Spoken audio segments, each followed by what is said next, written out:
birthday cake for my dear old granny. I had a terrible sneezing cold. I ran out of sugar. So I walked down the street to ask my neighbor for a cup of sugar. Now this neighbor was a pig, and he wasn't too bright either. He had built his whole house out of straw. Can you believe it? I mean, who in his right mind would build a house of straw? So, of course, the minute I knocked on the door, it fell right in. I didn't want to just walk into someone else's house, so I called, little pig, are you in? No answer. I was just about to go home without that cup of sugar for my dear old granny's birthday cake. That's when my nose started to itch. I felt the sneeze coming on. Well, I huffed, and I snuffed, and I sneezed a great sneeze. And you know what? That whole darn straw house fell down, and right in the middle of the pile of straw was the first little pig, dead as a doornail. He'd been home the whole time. It seemed like a shame to leave a perfectly good ham dinner laying there in the straw, so I ate it up.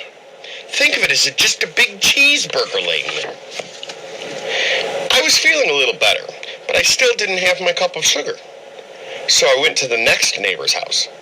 This neighbor was the first little pig's brother. He was a little smarter, but not much. He built his house of sticks. I rang the bell on the stick house. Nobody answered. I called, Mr. Pig, are you in? He yelled back, go away, wolf, you can't come in. I'm shaving the hairs on my chinny chin.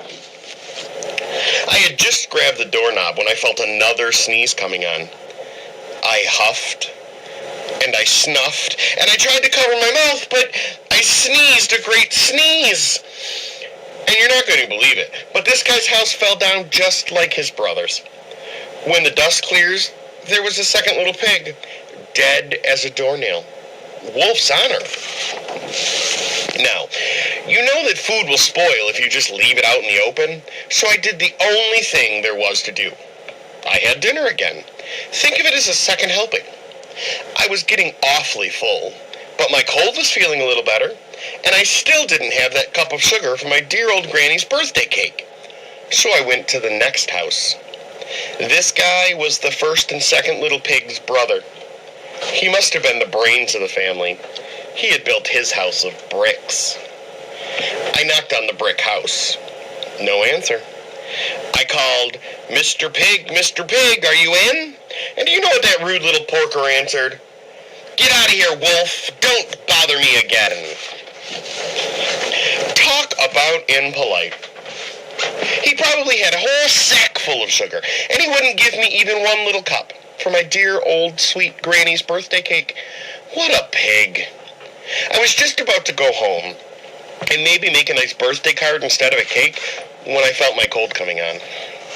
I huffed, and I snuffed, and I sneezed once again. Then that third little pig yelled, and your old granny can sit on a pin. Now, I'm usually a pretty calm fellow, but when somebody talks about my granny like that, I go a little crazy. When the cops drove up, of course, I was trying to break down the pig store, and the whole time I was huffing and puffing and sneezing and making a real scene. The rest, as they say, is history. The news reporters found out about the two pigs I had for dinner. They figured a sick guy going to borrow a cup of sugar didn't sound very exciting. So they jazzed it all up with that story about the huffing and puffing and blowing down the house, and then made me the big bad wolf. That's it. The real story. I was framed. But maybe you could loan me a cup of sugar?